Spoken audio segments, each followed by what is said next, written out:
রাস্তায় হলুদ বাতির নিচে বসে আছে সুজয়। বাতাসটা ঠান্ডা, কিন্তু তার মনে চলা ঝড় আরও বেশি ভয়ঙ্কর। পরীক্ষায় খারাপ রেজাল্ট হয়েছে। বাবা মার রাগের কথা ভাবলেই বুক কেঁপে উঠছে। এক বৃদ্ধ ধীর পায়ে এগিয়ে এসে বসল, গলায় মৃদু হাসি, চোখে আপার জ্ঞান। কি হয়েছে বাবা, এত চিন্তিত কেন? সুজয় দীর্ঘ শ্বাস ফেলে বলল, আমি ব্যর্থ। পরীক্ষায় খারাপ রেজাল্ট হয়েছে।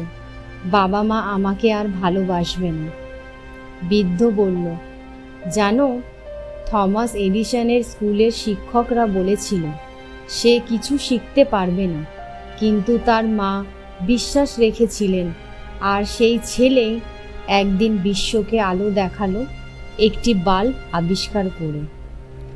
জে.কে. রাউলিং, যিনি হ্যারি পটার লিখেছেন, তার জীবনও ব্যর্থতার পর ব্যর্থতায় ভরা ছিল, কিন্তু তারা কেউ হাল ছাড়েনি। তারা শিখেছিল ব্যর্থতা মানে শেষ নয়, এটা এক নতুন শুরু।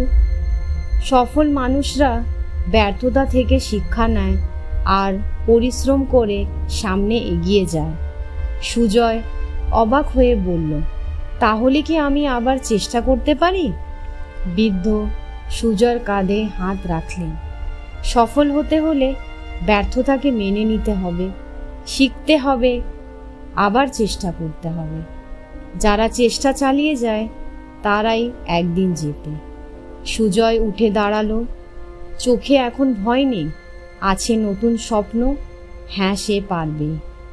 গল্পটি ভালো লাগলে একটি লাইক করবেন। আপনাদের একটি লাইক আমাদের আরও অনুপ্রেরণাদায়ক গল্প আনতে অনুপ্রাণিত করে।